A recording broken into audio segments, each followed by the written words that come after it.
We all have a story to tell. Let's tell yours. Welcome to the Intellectual People Podcast with your host, Jason. Come together and listen to journey stories and more from interesting people. Welcome your host, Jason.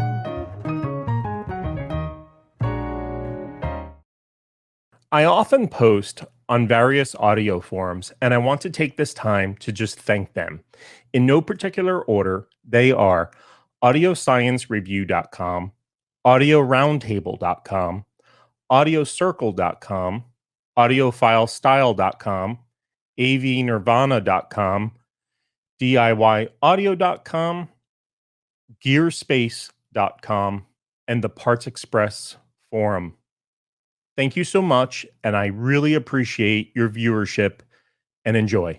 Today on the Intellectual People Podcast, I have Adam from KLOS Guitars. How are you doing today, Adam? Doing great. Thanks. Great. Well, thank you so much for joining. Adam, I'd like you to take me back to your childhood and tell me if you were interested in music. Yeah, so my mom was a really great mom. She signed me and my three brothers all up for instruments without us wanting to or without us knowing, actually. So, both my parents are from Poland, and there's kind of this Eastern European mentality that everyone should know how to play the piano because piano is a very important instrument that is a staple of the family in the house. And so we had a keyboard growing up, and my oldest brother, he was signed up for violin, actually. So he went through the Suzuki school in violin. And then the next brother, who's Ian, who I ended up co-founding KLOS Guitars with, he was signed up for violin, but then he quickly changed to guitar in high school. The next brother was violin, and then I was violin for a year, but then piano. And piano was my main instrument starting in fourth grade. And I remember the day that I walked through the door coming back from school, and my mom was like, "You have piano lessons in an hour." And I was like, I don't have time to do piano lessons because I'm already doing gymnastics 4 hours a day. I already have too much homework. But I started piano every Friday afternoon. Interesting. And you played up through your teenage years, I presume? So it was kind of interesting. I remember not being thrilled about having to learn the piano, but I do remember really enjoying the challenge of learning. Reading sheet music was challenging. Even, at the age of 10, fourth grade, that's already a little late to start reading sheet music fluently. So it was a slow process for me, and I wasn't always looking forward to it, but I do remember being really excited about when a piece came together and I could play it without the sheet music. I felt like I had unlocked this magic secret code, and I could just play it, and it sounded beautiful. And so yeah, that went on for 2.5 years, and it was in middle school around 6th, 7th grade that my piano teacher actually quit. It wasn't me who quit because she was going back to school for a master's, and she no longer had the bandwidth to teach. And so I took a few-year break, and I started again in high school after I watched the French movie called Amélie. And the soundtrack to that movie was just so incredible that I felt like I had to learn it. And I knew that I had the skill set to learn it. And so that's what turned me back onto piano. I ended up learning the whole soundtrack, and I started playing about an hour a day for the rest of high school. So that was sophomore year of high school. Do you consider yourself classically trained? I wouldn't go that far. When I was practicing, I was learning pretty hard pieces by Chopin, Mozart, Beethoven, and it was all classical music that I was learning.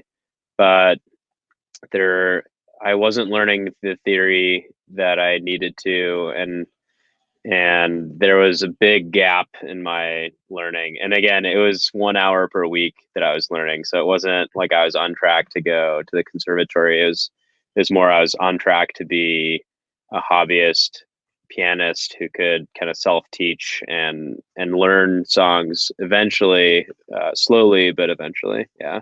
Understood. And then where'd you progress through high school?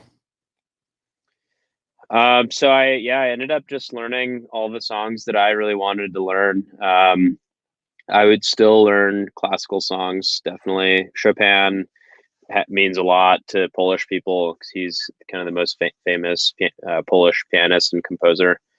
Um, so a lot of his stuff, a lot of Jan Tiersen, who is the composer who wrote the Amelie soundtrack.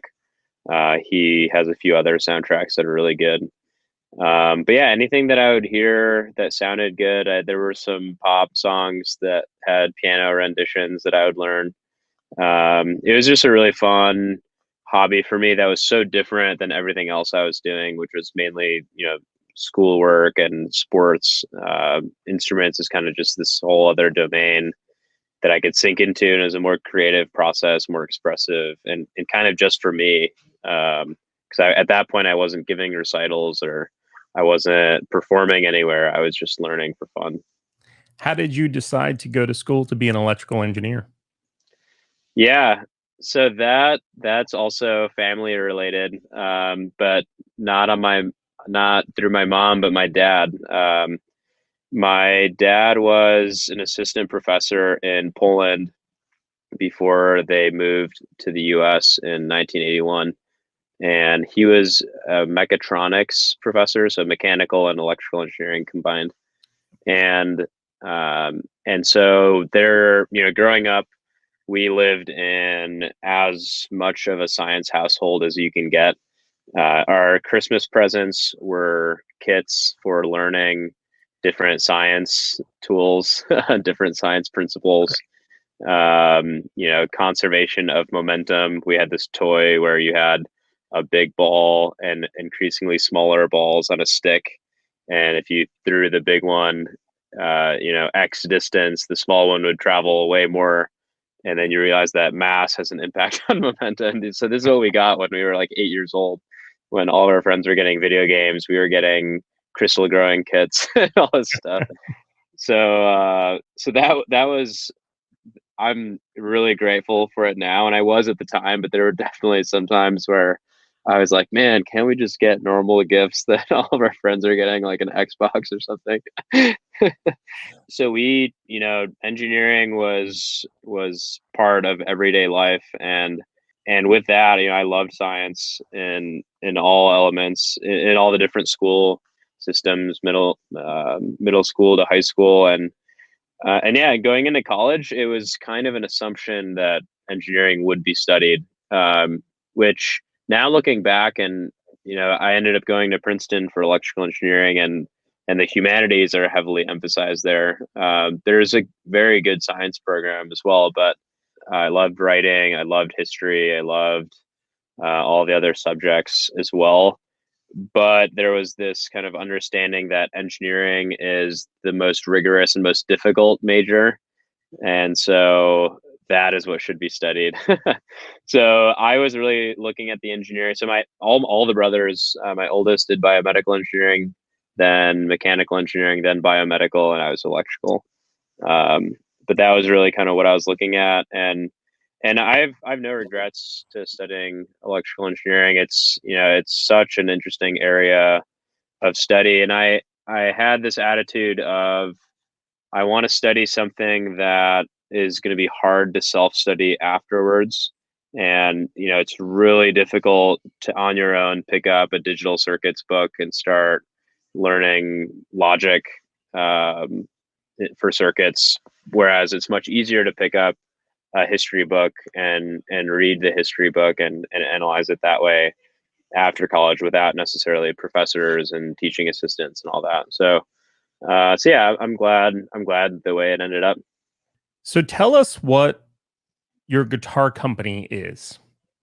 Yeah. So KLOS Guitars makes carbon fiber instruments, in short. When we started out, our mission was to make carbon fiber instruments more affordable. So at the time, Ian's background is that he was doing mechanical engineering at Brigham Young University in Utah. And Ian, growing up, probably took advantage of our dad's hands-on experience the most. Ian was the one who was building things all the time. I mean, if there was a project in high school where he built a paper shredder, where you'd put a piece of paper and tug this rope, and the piece of paper would come through and would naturally shred based on the mechanical design, which was quite tricky to build. And he was designing full bikes down to the drivetrain, everything in CAD in high school. And so Ian had made a guitar in college for a class, and he wanted a carbon fiber guitar, but they all cost like $1,500, and he had composites experience, so he thought, why not just make a mold and make my own guitar? It can't be that hard. Right. And so he put hundreds of hours into that first guitar, and he made one, and that was really the idea from the beginning. Carbon fiber instruments are great for travel because they are made out of carbon fiber, and they're durable, humidity, temperature resistant. However, by being expensive, it almost defeats the point of them being good travel instruments, because now you're traveling with a luxury item. Right. And if you're someone who wants to be kind of carefree and traveling with a guitar, you don't want that. You don't want a prized possession with you in case it gets stolen or lost or broken. So there was this kind of conundrum that we thought the solution would be just more affordable travel guitars, and yeah, that's really how it started. And we've stuck to that mission. Our acoustic travel guitar is still $600, which is far and away the most affordable. We've since come out with more expensive models, bigger models, ukuleles, high-end models as well, and those are very popular with people. But we do always want to preserve that backpacker attitude for the travel acoustic. Are the electronics on the acoustic electric off-the-shelf components, or are you designing and manufacturing them as well? So for the most part, we use Fishman Electronics for everything. Okay. And on the acoustics, it's all Fishman. And we are just launching electric guitars and basses. And on those, we do have some OEM pickups where we've worked with a supplier who has pickups, and we tested all of them, and we found some that we like, and we brand them. Are you planning on doing anything else to use your electrical engineering background in the electrical side of things, if you will? Amplifiers? Yeah, yeah, it's a great question. Amplifiers are definitely not out of the question as far as our product lineup goes. Yeah, it's funny.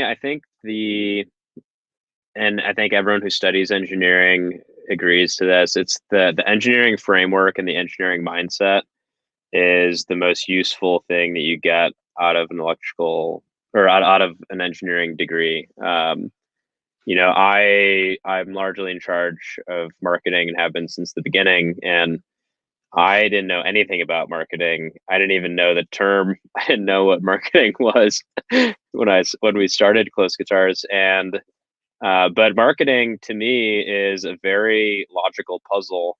There's the hypothesis. I think that we have this type of product. We think these types of people want to buy it. We think this ad copy, this text, this distribution method is going to be the best way to get this ad to those people, and they'll react in X, Y, and Z way. And we have these metrics for analyzing if that's going well, and these if it's not going well, and if it doesn't work, then we'll iterate and do another test. And that to me is extremely logical. It makes a lot of sense, and that really is the scientific method of having a hypothesis driven approach. And And we try to apply that to everything, whether it's marketing or manufacturing, and even interpersonal skills, and how people work together on a team. One person thinks this, one person thinks that. Through discussion, we arrive at the best method of communicating. There are a lot of different applications. How many people make up KLOS Guitars? Yeah, so right now we are at about 18 people. We have the majority are builders, so the manufacturing line. And then we have someone in production manager, George, customer service and fulfillment. Marketing for KLOS is 4 people. And then myself and my brother. Yeah, so it's a pretty small team. Might be small, but it's still a large, small business, if you will, right? Right. Yeah. Yeah.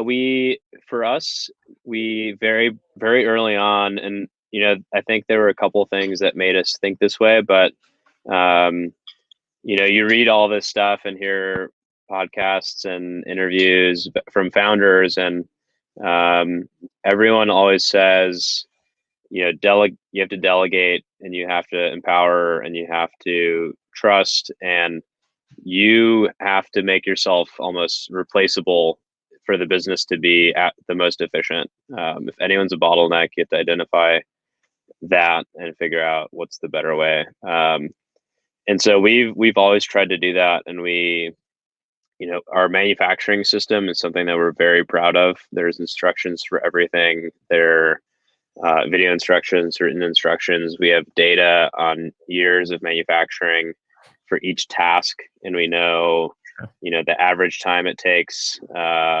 One standard deviation above, we analyze every week performance. And so I think because of that kind of delegation mentality, we prefer to have a bigger team, even if we have more part-time people, because then the roles are more segmented, and we don't have 4 people doing everything. Instead, we have 8 people doing a little bit here and there. Let's get into some technical parts of the guitars. I think a lot of people don't realize how carbon, not only the raw material, but actually a product is made, whether you use pre-preg or you do a wet layup. And I don't know what you guys use. So if you can explain that, that would be great. So we started out by doing wet layup.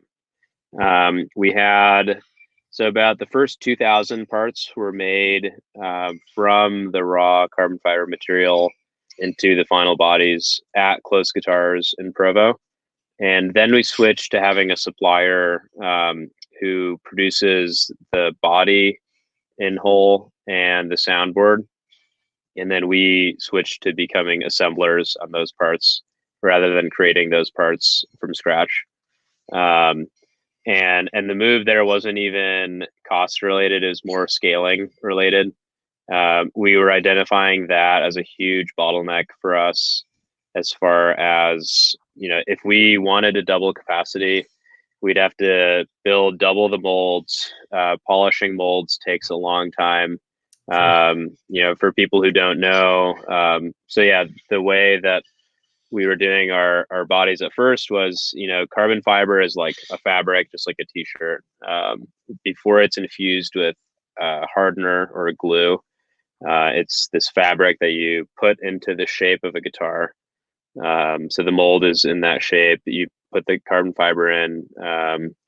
You have some kind of material on there that will allow, if we are using epoxy to flow, so flow media.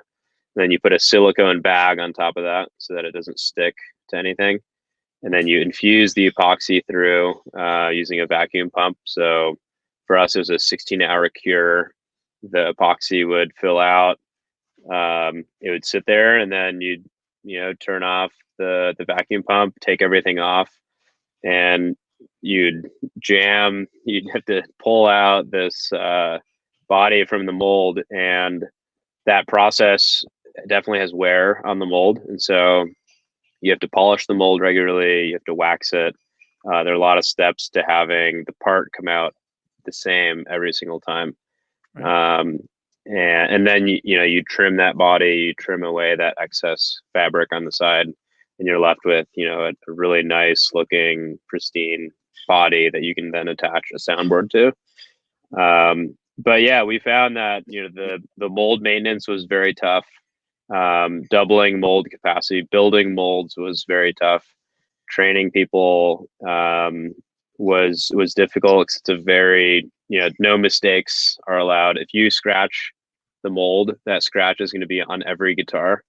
So it's very different than wooden guitar manufacturing in that sense. But yeah, so that's kind of a little bit of background on the carbon fiber parts. Are they made overseas then? The bodies are mainly made overseas? Yeah, so now they are. Yeah, we have a supplier in China that makes the bodies and the soundboards, and we work very closely with that factory. We've been to China many times, Sure. and it's awesome working with them. Actually, they make some parts for some really high end brands in other spaces, so not the guitar space, Yep. but they make carbon fiber soles for some of the best shoe companies. They make ski poles for some of the best ski brands, and yeah, it's been that's been a really interesting part of manufacturing, seeing how we do things here and seeing how they do things in China. And I think Chinese manufacturing, especially when it comes to instruments, there's often stigma associated with that. Mm-hmm. But our methodology and kind of approach to overseas manufacturing is we want to control the parts that ultimately make the impact on the consumer. So stuff like playability, the nut, the saddle height, everything related to that. The frets being crowned, leveled. All that is extremely important. When you pick up a guitar and you play it, and you're like, "Wow, this sounds good," or feels good. We want to control that always, and whether we make the body or if a supplier makes the same body to the same quality level somewhere else, that does not have the same impact on the final product. And so things like that, when we were looking at, okay, how can we scale faster? How can we build this team faster? We started identifying processes like that, and it's been a pleasure working with a lot of those factories. For the people that are watching this that might have carbon fiber cars, parts, or even tubs, all right, it's important for them to know that carbon fiber guitars are probably not put into an autoclave, correct? Yeah, right, Okay. Because it's not a structural part, right. right? And I only mention that because there's a lot of people that associate carbon fiber with a structural part rather than it being an aesthetically pleasing part with other uses, Yeah, right? And right. while your guitar is far stronger than, say, what could be a fiberglass or Kevlar with fiberglass or even a wood guitar, Yeah, it's not structurally made where there's honeycomb sandwiched in between and it's put into an autoclave while it's vacuum bagged with pre-preg, correct? so you could, for example, our soundboard has is a sandwich material with foam in between. We Sure. tested honeycomb, and we ultimately switched to foam. But yeah, I mean, you could make, if you added several layers of carbon fiber to the body, I mean, you can make a truly indestructible um, part, and you have to balance. The instruments are extremely durable. I mean, we ran our ukulele over with a car, I saw that. and we the hybrid, it survived the hybrid, it didn't survive the Forerunner. And then yeah, at the end of the day, you don't need a guitar to be able to handle a Forerunner. That's not the point. But yeah, it's awesome how you can tweak a few variables and you can build something completely different, or it comes down to knowing what you're building and for what purpose. But guitars are, I think, one of the hardest things to make, because there are three standards that has to be held to. There's the cosmetic standard, Right. and then there's the functional standard, and then there's also the auditory acoustic standard. And if any one of those three things fail, you have a dissatisfied customer. It can look great, it can function correctly, but if someone doesn't like the sound, they'll return it. Right. Just like if it sounds great but has a huge scratch on it, they're not going to be happy. So Adam, how do you balance the getting that sonic signature that's so subjective to all of us, in terms of, because I would imagine that the thickness of the body in certain areas will change it, unlike a standard wood guitar, right? Where the wood and the bracing becomes really what's making the tone. Where Yeah. with carbon fiber, I would imagine you have a lot less bracing, if any, internal bracing. Yeah. However, that layers will also have a very large impact of the sound, correct? Yeah, totally. We've probably built over 100 different types of guitars over the years. We're constantly testing, and I would say that testing is still not over. I think everyone who owns a product system knows that you should always keep testing and tweaking.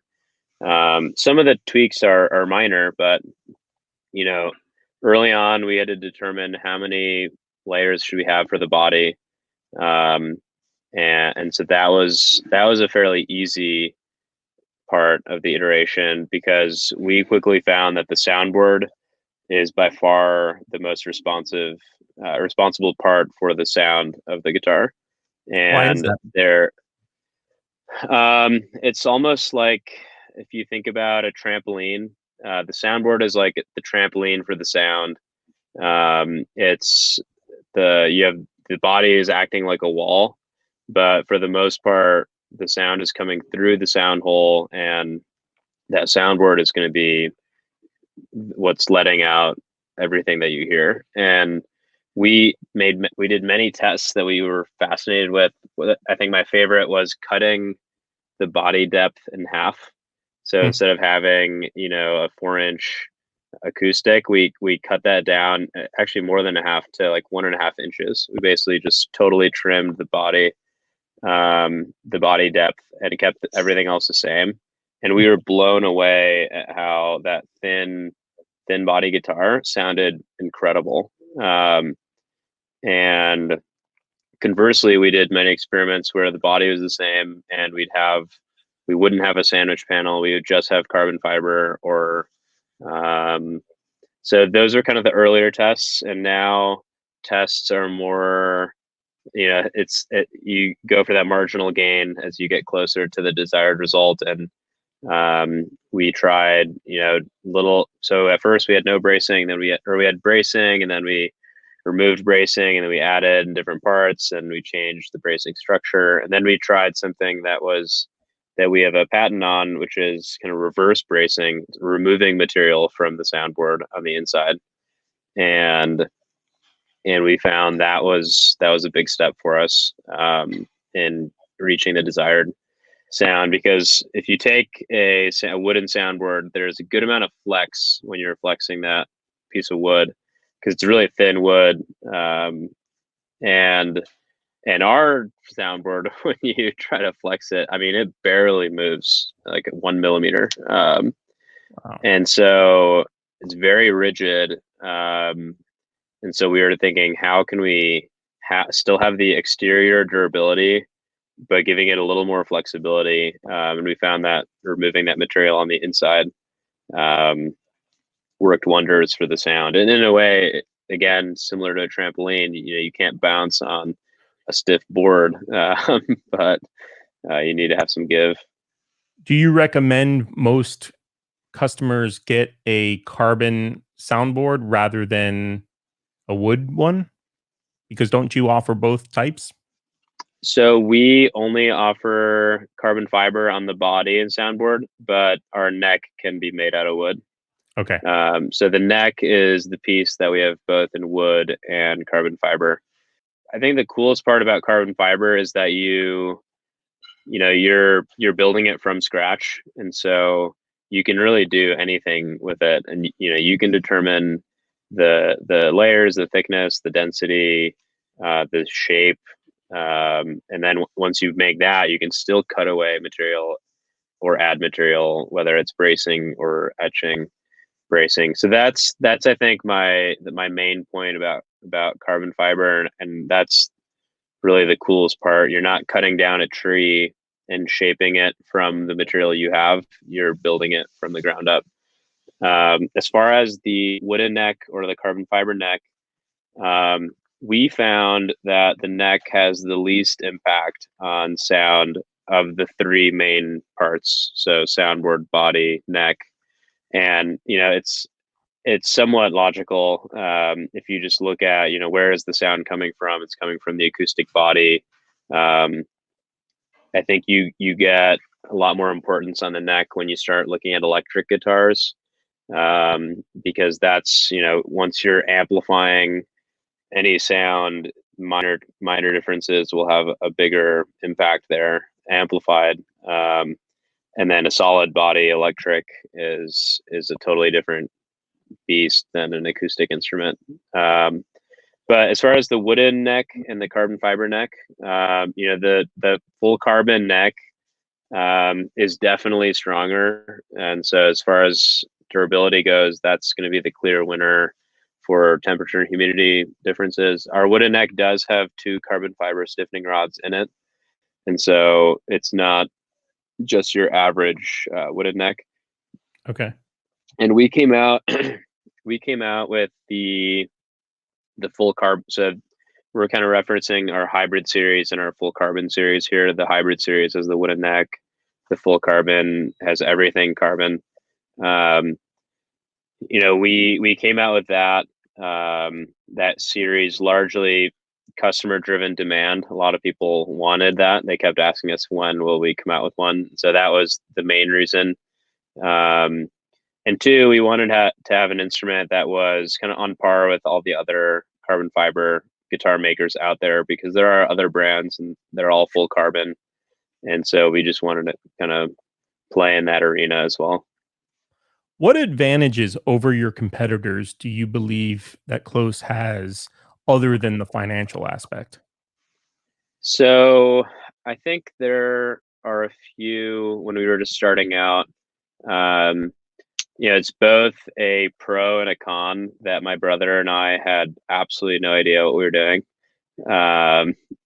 We were looking at the industry with completely fresh eyes, and we weren't thinking about the guitar industry. We were also thinking about e-commerce and digital advertising, and I was learning all this at the same time. And so I think our approach to our founding years were very different than your traditional guitar company.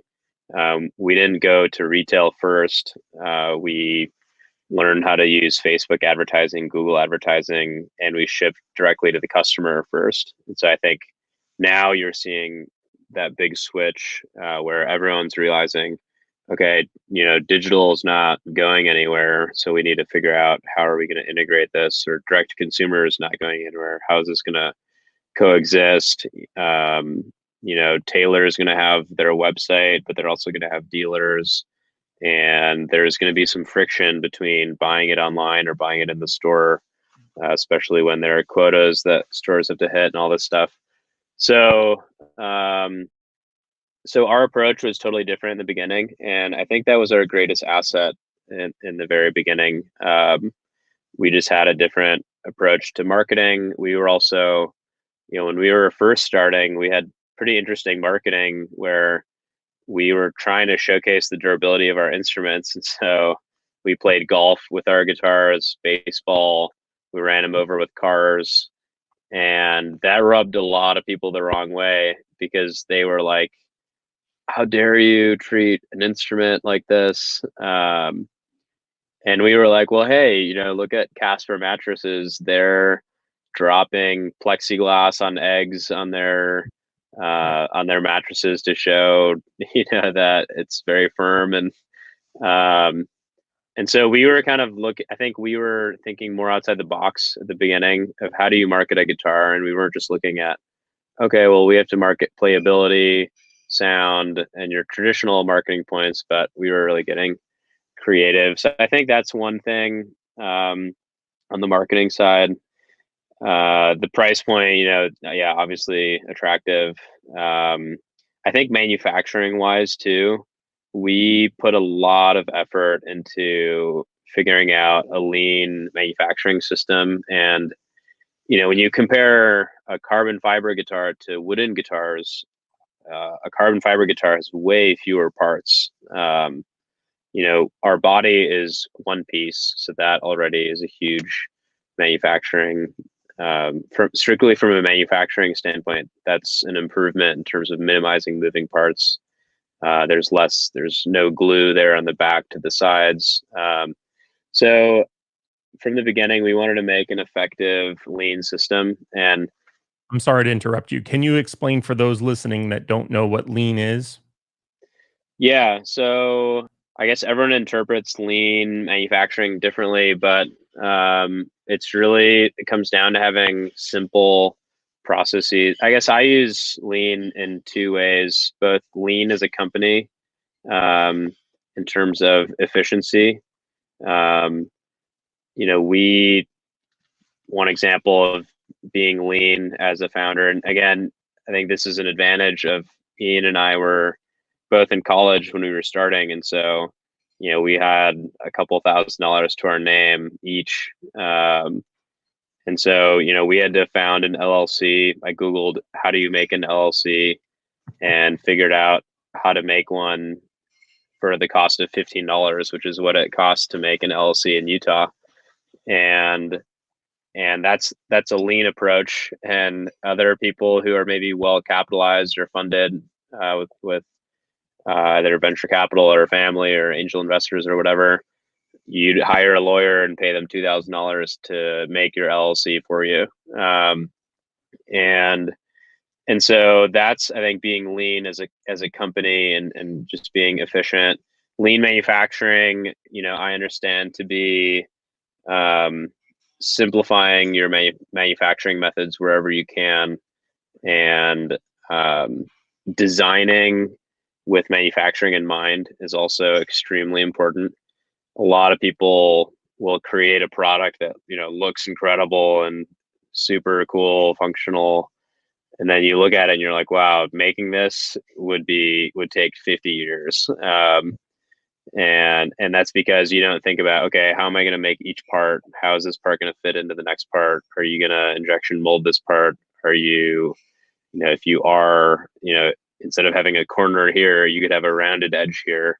That would make it a 10 times more simple part to make. And my brother really is an expert when it comes to designing with manufacturing in mind, and eliminating steps where possible, eliminating parts where you don't need parts, getting down to what makes the biggest impact, focusing on that, and having no kind of frills aside from that. Great. Thank you. Where does KLOS go from here? Yeah, great question. We come out with a lot of products every year, actually, even if they're just iterations on some of our models. But we started the travel guitar, then was the acoustic electric travel. Then we came out with different colors of all those, which was also for, it's not just like painting a product a different color, but different weaves, different materials to get the colors there. We tried some Kevlar guitars as kind of an experiment. That didn't really hold. We then came out with the ukulele, then our bigger full-size guitar model, then the full carbon acoustic line. Electric guitars and basses came out earlier this year. That that's a big pivot for us. There are actually, to my knowledge, there are none of the acoustic carbon fiber makers also make electrics and basses. So we're kind of the only ones that are now in both. Okay. That's going to be a new arena for us, and we're still just starting to build the very first electric guitars and basses for our first customers. So I would say, this year we'll really be nailing down the electric line. And yeah, going forward, I think we want to keep making awesome instruments that no one's thinking about. This year we also came out with an 8-string ukulele. There are no other carbon fiber 8-string ukuleles. Mandolin. We have some forms on our website that allow customers who are interested in an instrument that we don't make to let us know. And so we have cutaways there. We have a cello, violin, upright bass. There are a lot of instruments that we could make. One way that we mitigate risk is already having consumer demand for those instruments that we don't yet make. Right. But carbon fiber is an awesome material for a lot of instruments, and we have the skill set to make a lot of them. It just takes a lot of resources for designing the new molds, the new manufacturing method, even down to shipping, packaging, all that. Every single product, a lot of people don't realize, has so many steps related to it that for us, it's important that we maintain the best quality as we do everything. And so we move kind of slowly in that sense. But I'm sure as we grow and as our team expands, maybe we'll be moving faster here in the next couple of years. Adam, what's your limitation? Could you make a horn instrument? You definitely could. I mean, you depends how you make various parts, but Sure. you could really make most instruments out of carbon fiber. Um, horn instruments, metal is also very strong, It is. and so I think it just depends what benefit you're getting. I think when I think metal instruments made from a strong metal, I think with carbon fiber you don't get a huge benefit. It would be much lighter. It would sound way different. I'd be really curious to Oh, hear how yeah. that would sound. Yeah. Yeah. But yeah, those. I mean, yeah, that'd be really fun, and maybe someone will do that. Well, someone hopefully being you. We'll put on that on the long calendar. I mean, it's gotta be hard when I hear you talk about you and your brother, where you're 2 people from an objective world in a subjective business, right? Yeah, In terms of the end yeah, product, right, is really subjective because it's every musician cares about how it sounds and how it feels, and that's not universal, unfortunately, right? Now, I right. would imagine that a carbon fiber instrument certainly has to hold its tune better, correct? Yeah, we found that. Yeah, And that is, of course, a very big advantage over a vintage guitar that might go out of tune fairly easily, right?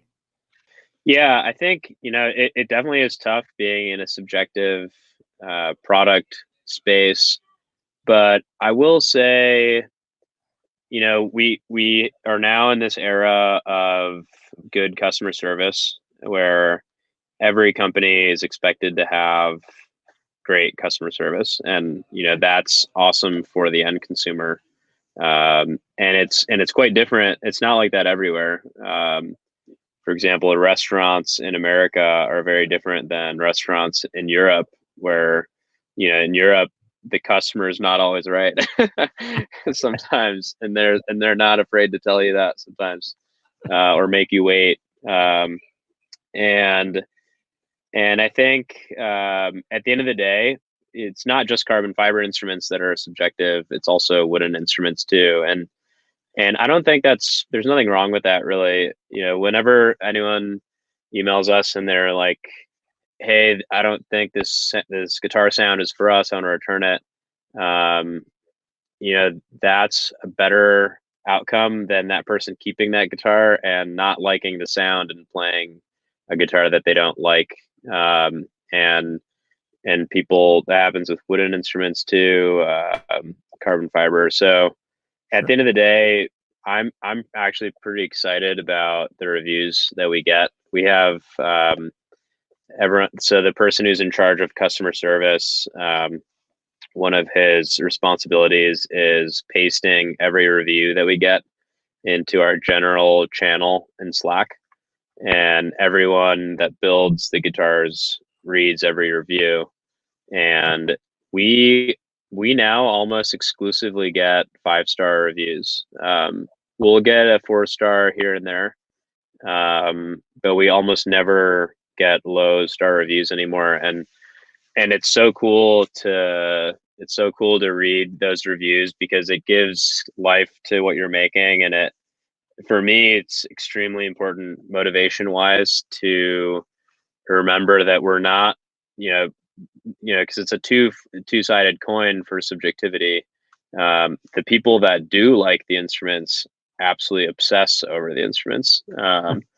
And it's really cool to see what people do with it. I mean, we get emails about people taking the instrument to Everest Base Camp or the top of Denali or hiking the Pacific Crest Trail, which is a 3,000-mile trek, carrying a guitar where every single ounce in your pack matters, and someone's bringing a 2.7-pound acoustic guitar with them.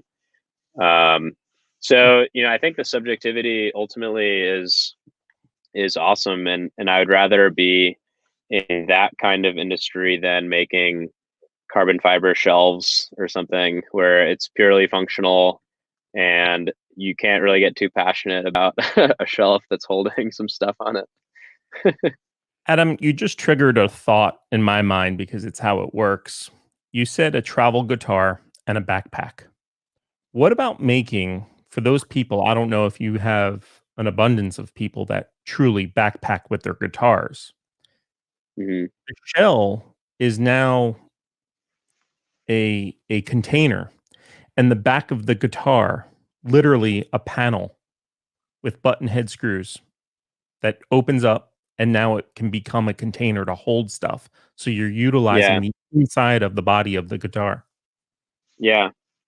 So we actually, so as you know from our site, you can take the neck off of all of our acoustic instruments, Yep. and because it's just a bolt-on 4-screw neck, and when you do that, the strings stay attached at the bridge and at the tuners, but you now have access to the sound hole. And so, actually, when I travel, I often will stuff a lot of stuff into the body. Because you can pretty much fit, like all your boxers and socks in there when you're Right. traveling, even for a month or something. Clothing. So, Got it. we definitely, that's definitely a good use for the guitar body if you're really tight on space. Um, and we make a gig bag that collapses into a backpack. We have a neck sleeve that you put the neck in and it attaches with clips to the backpack. The gig bag kind of folds down and it becomes a quite compact duo there.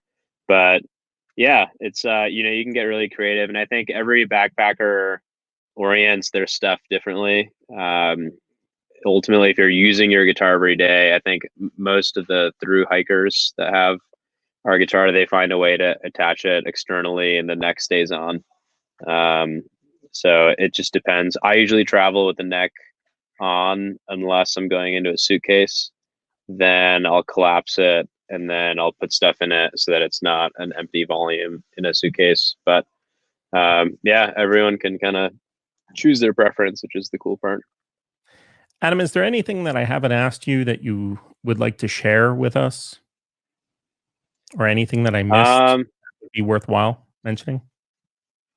Yeah, I think you hit most of the points. Pretty good questions.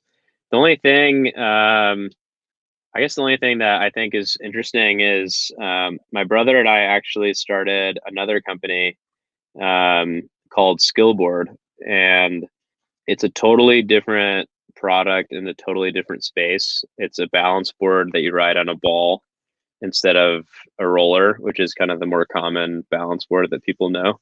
Yeah. And for us, so for us as entrepreneurs, both Ian kind of on the product technical side and me on the business side, it's been really fun for us having learned a skill set in one industry and then apply that skill set to a totally different product. And I think and now we have actually our marketing team and our product team, and a lot of our departments are working on both brands. And we found a lot of success with having, you know, totally different ideas and products, but kind of routing them through a similar framework and producing another really cool brand. So that's something that we also have going on in addition to KLOS Guitars, but very, very related and unrelated. Well, since you brought it up, is that an active current product that people can go purchase? Yeah, yeah. So it's called Skillboard, and the site is skillboardusa.com, and it actually is almost the same size as KLOS Guitars, and it caught up in just a year and a half. Wow. So it's kind of crazy how quickly that brand has grown, and I think that's in large part the audience and the target market is bigger because that kind of targets almost everyone really. But I think the learning process that we went through KLOS Guitars and the mistakes we made there, we skipped a lot of that for this one. So Is there we've any been able to carbon do things more effectively. Is there any carbon fiber No carbon involved with it? fiber. Okay. No carbon fiber. It's actually it's 100% wood. That's ironic. That's pretty funny. Yeah. That's really funny. Is there a reason why you don't do carbon versions and then cross promote? Because obviously people could have their travel guitar that's carbon on their back while they're riding their Yeah. carbon fiber board. Yeah. So a carbon fiber skill board would be unnecessarily expensive. um, People like that. we've thought about making one. Yeah, some people do. Yeah. But no, as far as the functionality of the board, wood is kind of what makes the product the most affordable for people, and that's again an important factor for us. We want people not having to dish out too much money to get a cool product. But yeah, you know, who knows? There is a lot of cross pollination that you could eventually do with a fitness brand and carbon fiber capability. So you know, who knows what's on the radar for that. Very cool. Well, Adam, I really do appreciate your time. And other than your website, are you guys active on social media anywhere? Yeah. Yeah. Facebook, Instagram, those are the main two channels. Our YouTube channel, we have a lot of good stuff on there. Fantastic. Thank you so much for your time, and I really do appreciate it. Yeah. Thank you. Thanks for listening. Find us on YouTube and Facebook at the Intellectual People Podcast and online at theintellectualpeoplepodcast.com. Check back for exciting new episodes.